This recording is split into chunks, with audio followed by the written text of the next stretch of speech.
Emily,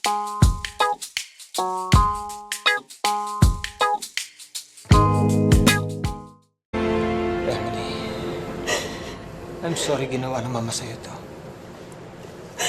Kung talagang sorry ka, hindi mo kukunin si Daniel sa akin. Hindi ko kinukuha si Daniel sa'yo.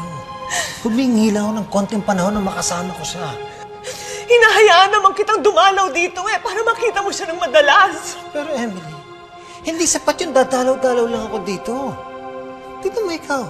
You spend a lot of time with him. Nakilala mo siya ng lubos. Ako rin ganun gusto ko mangyari, Emily. Gusto ko magkaroon ng isang father and son relationship with him. Hindi mo siya kailangang kunin para maranasan ang lahat ng yun, Marco. Hindi ako papayag. Emily, ganitong gawin natin. Bakit hindi si Daniel ang magdesisyon tungkol dito? Sige, tanungin mo siya. Pero nakakasiguro ako, hindi din siya papayag.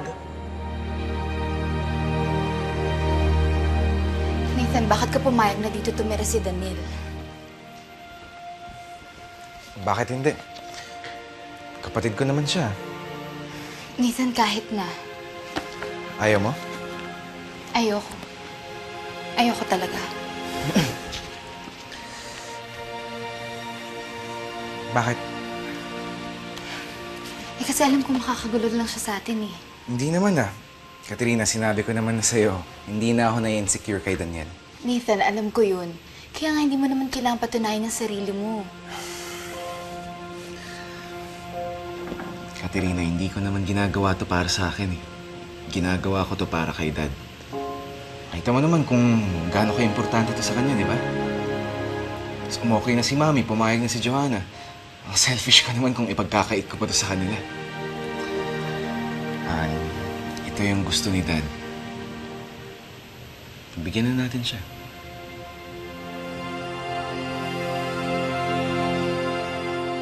Ano?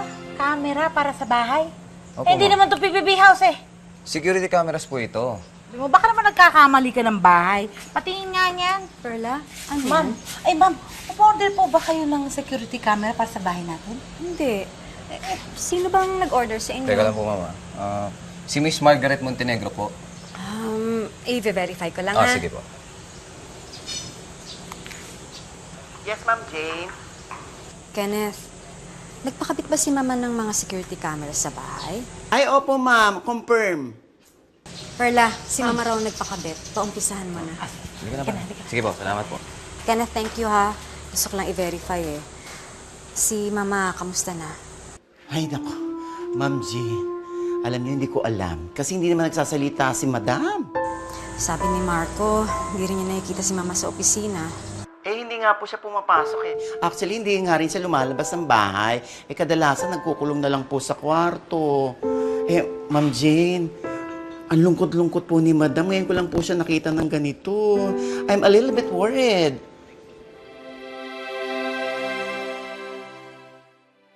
Ano bang gusto niyo pag-usapan, Sir Marco? Hanggang ngayon ba, Sir Marco pa rin tawag sa akin? Ba't di mo ko tawagin Dad? Hindi ako kasi komportable. Siguro kapag nasanay ka na ituring ako isang ama, matawag mo na rin akong Dad. Kaya ang gusto ko sana, Daniel, kung pwede, tumira ka na muna sa amin. Sa bayo ninyo. Paano si Mama? I mean, kasi nung una, ayaw niya talaga eh. Pero napag-usapan namin, ang desisyon dapat manggaling sa'yo. Parang ko yata mas magulo yun. Kung iniisip mo ang pamilya ko, walang problema yun. Si Jane nga nag-suggest nito eh. Okay rin kay Joanna, pati rin kay Nathan. Sigurado ako kayo. Oo. Sabi nila, gusto ko makilala bilang kapatid. Daniel, bigyan mo ako ng pagkakataon para ipakita ko sa'yo na isa akong mabuting ama at kaya kitang panindigan. Gusto ko masali, Sir Marco. Pero hindi ko kaya. Pasensya na ako kayo.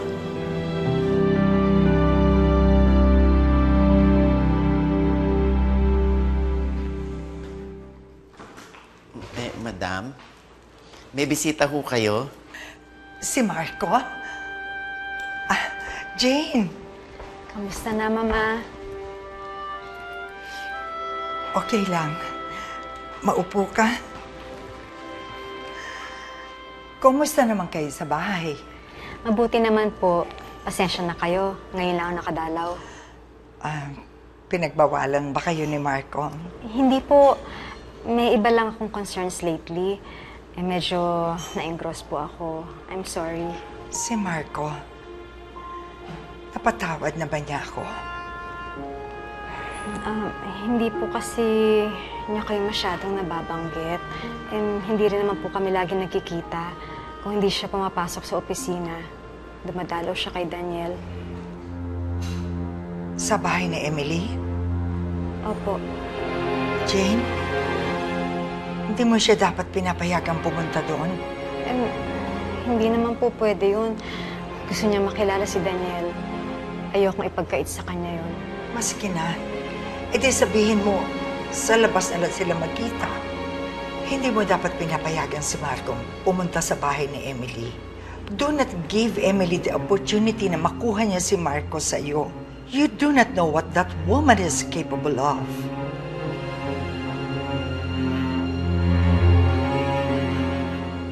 Mama, mamasyal na lang po kaya tayo. Wala akong gana. Sige na, Mama. Alam kong bored na bored ka na dito. Mamasyal tayo, mag-shopping. I wouldn't take no for an answer. Hello, Adrian. Lumabas si Margaret sa bahay nila? Saan sila pumunta? Mama, kumain ka ng kumain, ha? Sabi ni Kenneth, hindi ka daw nagkakakain lately. Oo nga po. Baka naman dahil nasa favorite mong restaurant ikaw, maiganyo ka ng kumain. Kung sa bagay, namimiss ko na rin ang pasta. Margaret. Kung sa akala mo, mai-intimidate mo ko sa mga titig mo, nagkakamali ka. Ibang klase ka rin, ano, Margaret? Ikaw na nga ang nahulihang ng dukot ng bata, pero mapagmalaki ka pa rin. Sinong nahuli? Wala akong ginagawa at wala akong inaamin. Kahit hindi ka magsalita, dahil sa mga pangyayari, alam na ng lahat na tama ang mga sinasabi ni Manang Enya. Napatunayan niyo lang na anak niyo si Daniel. Hindi ibig sabihin na may kinalaman ako sa lahat. Sige, magsinungaling ka pa. Nang sa ganun magkaroon ako ng dahilan para ituloy yung matagal ko nang gustong gawin. At ano naman yun? Ididemanda kita ng kidnapping.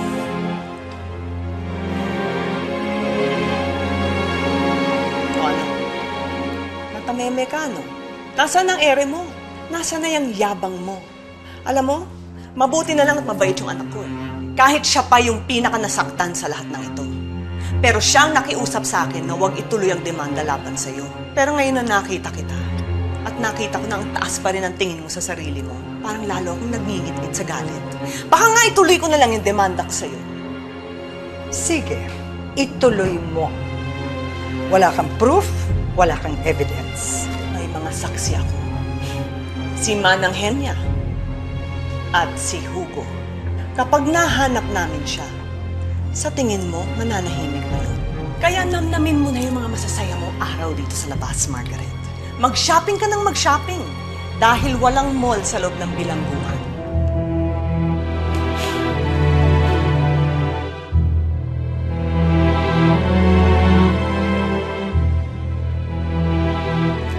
Ang klase talaga yung kapatid ninyo, Manang Henya. Ang kapal ng mukha, harap-harapan na, kaya pa niyang magsinungaling nang hindi kumukurap ang mata. Emily, alam ko, napakalaking kasalanan ng nagawa ng kapatid ko sa iyo. Pero nakikiusap ako. Sana intindihin mo na lang siya. Intindihin na kailangan niya magmanipula para lang makuha ang gusto niya. Intindihin na winasak niya ang buhay ko, ng buhay ng anak ko. Manang Henya, hindi ako kasing bait ninyo. Emily, naging malaking dagok para kay Margaret ang ginawang pag-iwan sa amin ng aming ama nung kami maliliit pa. Sumama sa ibang babae, mayamang babae. Dahil doon namatay ang aming ina. Kaya marahil, natakot si Margaret na baka iwanan siya ni Marco para sa'yo. Pero hindi naman niya kailangan gawin yun eh. Dahil hindi naman ako mahal ni Marco. Pinaglaruan lang niya ako, pinagpustahan.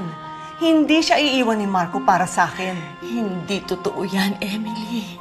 Alam mo ba nung nawala kayo ng iyong ama, ilang buwan yun na hindi halos makakain si Marco, hindi makatulog sa paghahanap sa inyo. Emily, minahal ka ni Marco. Minahal ka niya ng lubos.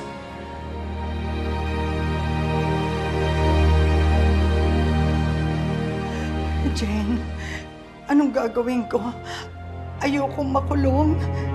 Hindi ko kakayanin ang buhay sa loob ng bilangguan. Jane, natatakot ako. Mama, baka naman binabluff ka lang ni Emily. Di ba sinabi naman niya na ayaw ni Daniel? Kilala ko si Emily. Hindi siya hihinto hanggat hindi ako napaparusahan. Jane, tulungan mo ko. Hindi ko talaga alam ang gagawin ko. Mama, kumuha na lang tayo ng magaling na abogado. Yun lang. Wala pang iba pa tayong magagawa. Jane, natatakot ako talaga. Tulungan mo ko. Huwag mo akong mababayaan. Jane. Joanna, mami mo. Binisita si Mami. Bakit, Dad? Kausap ko si Daniel. Hindi siya pumayag na dito tumira. Bakit daw? Hindi raw siya komportable dito. Is it because of me? Baka naman hindi niyo sinabi sa kanya, Dad, na okay lang sa akin. Sinabi ko pero ayaw pa rin.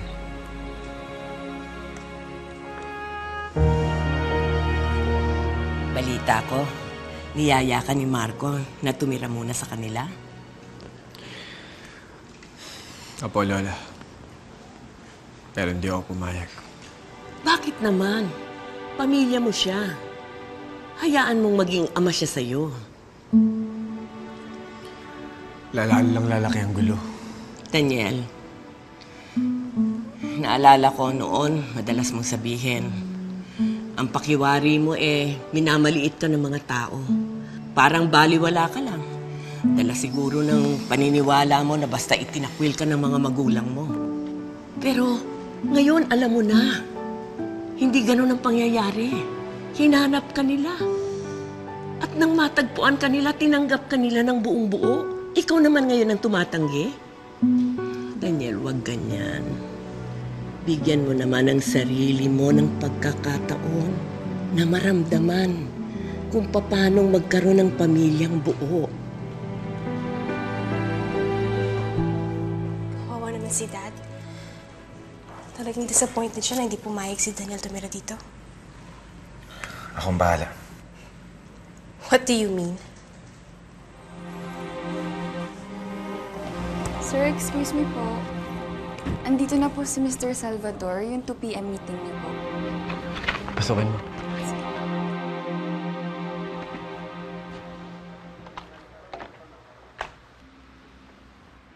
Surprise! Ako si Mr. Salvador. Pasensya ka na, kinailangan ko pang mag-imbento ng pangalan. Baka kasi pag nalaman mo ako yung bisita mo, hindi mo ako imit. Bakit ka naman gagawin yan? Anong kailangan mo? Masama bang dalawin ko ang aking kapatid? Wala akong panahon makapaglaro sa'yo, Nathan. Sabihin mo na kung ano kailangan mo. Hindi ako nakikipaglaro. Nandito ako para kausapin ka at i-convince ka na tumira sa bahay. Sana makumbinsi ni Nathan si Daniel na tumira dito. Bakit pa gustong-gusto niyo tumira dito si Daniel? Pareho kayo ni Nathan. Mahirap bang intindihin yun? Close naman kaming family at mahal na mahal namin si Dad. Siyempre, gusto namin siya maging masaya. Besides, I think my reasons are obvious. I like Daniel at pag dito siya tumira, lalo kaming magiging close. Joanna, magkapatid kayo ni Daniel. Duh! Where have you been, Katerina? Hindi ko kapatid si Daniel. I'm adopted. Hindi ko alam yun. Kasi naman, basic ang nakikipaglandian kay Daniel noon. Hindi mo tuloy napapansin yung mga nangyayari dito sa bahay recently. Big issue kaya yan dito. Kaya ako naglayas noon. Hindi kasi yun ang babanggit sa akin ni Nathan eh. Well, for some reason, hindi nila pinag-uusapan in front of Nathan. But that's the truth, hindi kami related. So pwede namin ituloy yung relationship namin. Gusto mo ako tumira sa inyo? Bakit? Kasi yun yung gusto ni Dad. At alam kong mapapasaya ko si Dad pag napapayag kitang tumira sa bahay. And besides, Daniel, magkapatid tayo. Hindi ba dapat magkasundo tayo? Kalimutan na natin yung mga away natin in the past. Paano ko naman makakalimutan yun, Nathan? Muntik mo na akong patayin. Grabe ka naman mag-exaggerate. Di ko naman ginawa yun. Nagalit ako. Nag-away tayo. Nangyayari naman yun, di ba? Lalo na sa mga magkapatid. Hindi sa lahat, Nathan. Iba ka. May sayad ka.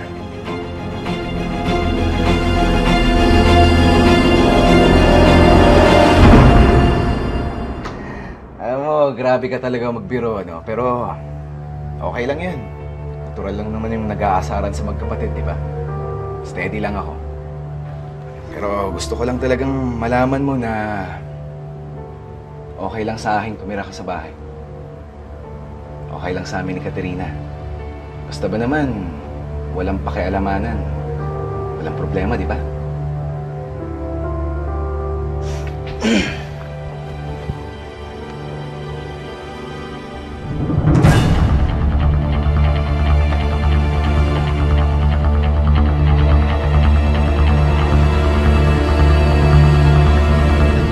Si Hugo.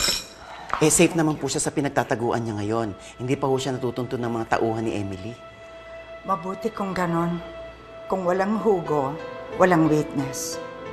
Hindi makakapagsampa ng demanda si Emily.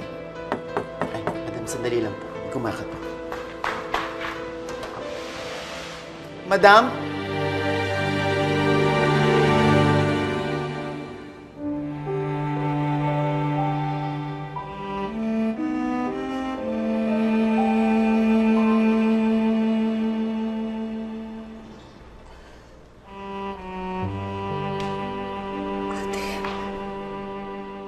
Kamusta ka na, Margaret?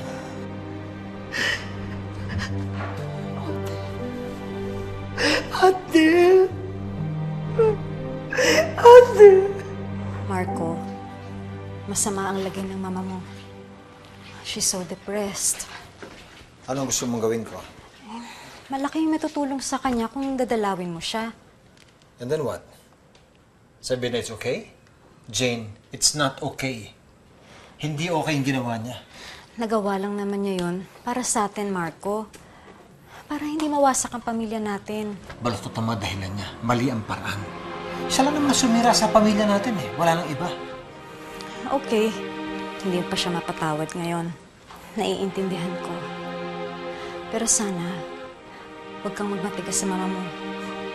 Nag-aalala na ako talaga sa kanya eh. Hindi na niya inaalagaan ang sarili niya. Marco, sige na, dalawin mo lang siya. Kamustahin. Yun lang. Pinagluto kita ng arroz caldo. Margaret, hindi ba paborito mo ito? Naalala ko nga nung bata pa ako. Pag masama ang loob ko, yan ang palagi kong hinihingi sa'yo, di ba? Ate, bakit ang bait mo pa rin sa akin? Sa kabila ng lahat ng nangyari, inaalagaan mo pa rin ako. Dahil kapatid kita.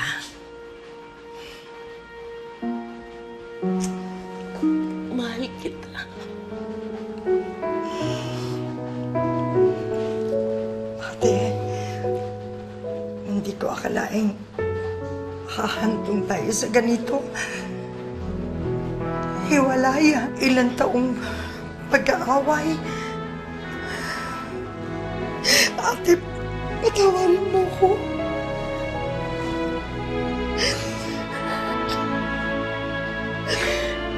Margaret,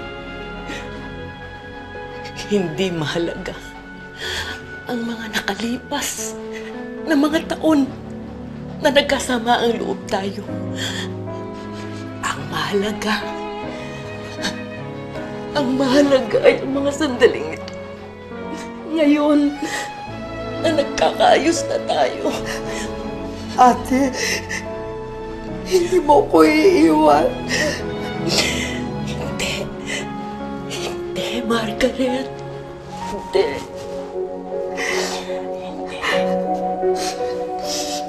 Kung magdemanda si Emily, kakampihan mo ba siya? Isusuplo mo ba ako?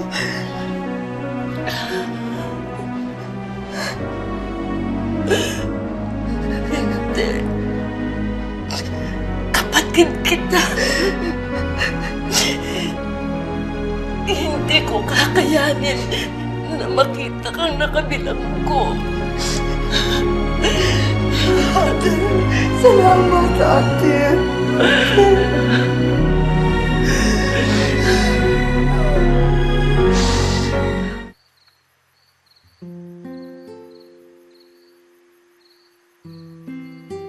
Tingin po ba ninyo kagalang-galang na ako sa kahit kaninong tao?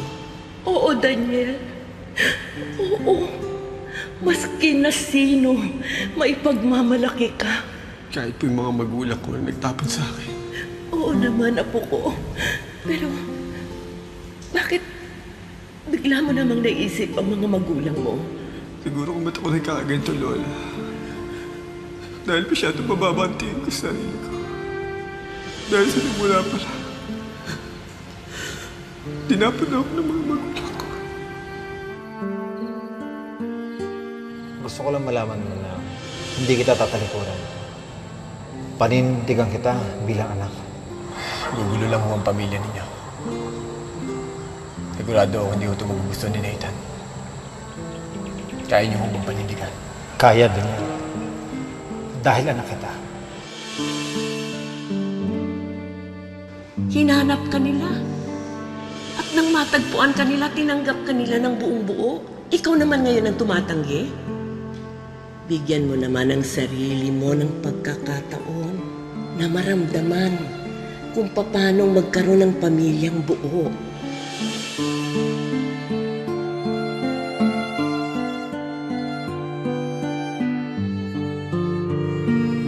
Daniel, anak, may problema ka ba?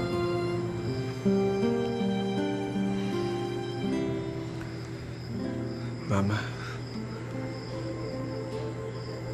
nakapag-desisyon na po ako. Akala ko okay na ang lahat, anak. Sinabi mo na kay Marco na hindi ka titira doon. Ma, pag-isip-isip ko po, kailangan ko po talagang gawin ito eh. Ginagawa mo ba ito para kay Katerina? Para mapalapit ka sa kanya? Ma, hindi ho. Pero parte po siya ng desisyon ko. At kailangan kong gawin to para makilala kong totoong ama. Ang pamilya niya. Ang pamilya ko. Bakit, Daniel? Hindi pa ba ako sapat sa'yo? Ma, sobra-sobra po kayo para sa akin. Dahil kahit na wala pa ang lahat ng ito, kayo po ang nagparamdam sa akin ng totoong pagmamahal ng isang ina. Pero habang tinitiis ko si Sir Marco at hindi ko siya kinikilala bilang isang tunay na ama, hindi ko mabubuo ang pagkatao ko. Sige, anak. Gawin mo kung ano sa tingin mong nararapat. Huwag kayo mag-alala. Babalik naman po agad ako eh. Ang kinatatakot ko lang kasi, Daniel, kapag napamahal ka na kay Marco at tinanggap ka na ng mga Montenegro at nakamit mo na yung pangarap mo na magkaroon ng pamilya, baka di ka na bumalik sa akin. Bakit yung mangyayari yun? Dahil kahit ako po, hindi ko kaya mawalay sa inyo na matagal. Dahil kayo po ang nagbangon sa akin, nagparamdam ng tunay na pagmamahal, nagbibigay direksyon ng buhay ko. Mahal na mahal ko po kayo. Sana'y yakapin mo ko muli, kahit sandali, kahit isang saglit. Why